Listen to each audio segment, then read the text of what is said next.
সবাইকে ওয়েলকাম আমাদের পার্ট 2 ক্লাসে।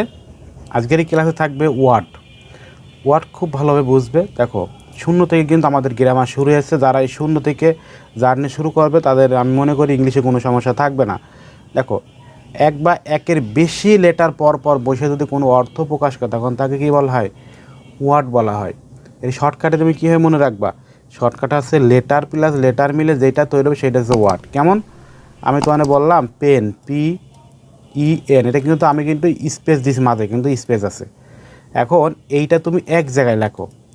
দেখো, PEN যখন এক জায়গায় লেখবা পাশাপাশি, তখন যদি এটা একটা অর্থ হয় তাহলে সেটা কিন্তু ওয়ার্ড।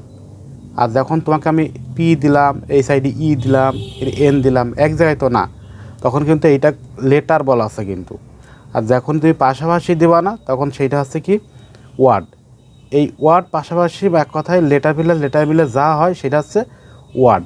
এবারটা তোমাকে যদি সেন্টেন্স বলা হয় না, ওয়ার্ড প্লাস ওয়ার্ড মিলে যা তৈরি হবে সেটা কী হবে? সেন্টেন্স। এবার মনে রাখার টেকনিক কিন্তু ওয়ার্ড প্লাস ওয়ার্ড মিলে যা তৈরি হবে সবই হচ্ছে সেন্টেন্স। এই যে এভাবে মনে রাখার টেকনিক। তাহলে আমাদের এই ওয়ার্ড থেকে আমরা শিখলাম, তাই না?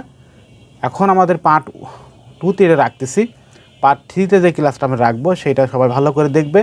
পার্ট 3 ক্লাস আমার থাকবে নেক্সটে সিলেবল। এবং দেখো, যারা পার্ট 1-এর ক্লাসটা দেখোনি তারা পার্ট 1-এর ক্লাসটা আমি ভিডিওর আই বাটনে লিঙ্কটা দিয়ে দিলাম, তোমরা দেখে এসো। দেখার পরে তোমরা পার্ট 2-র ক্লাসটা দেখবা। 2-র ক্লাসটা দেখার পরে তোমরা কী করবে?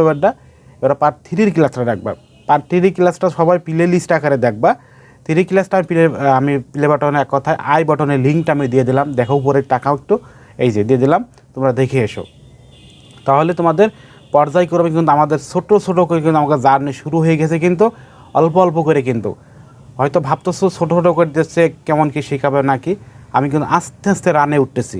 সো যাদের বেসিক খুবই দুর্বল তারা অল্প অল্প করে শিখতে থাকো। তাহলে আমাদের লেটার ক্লাস শেষ হলো। নেক্সট আমি আরেকটা ক্লাস দিয়ে দেবো, অবশ্যই তুমি দেখতে থাকো।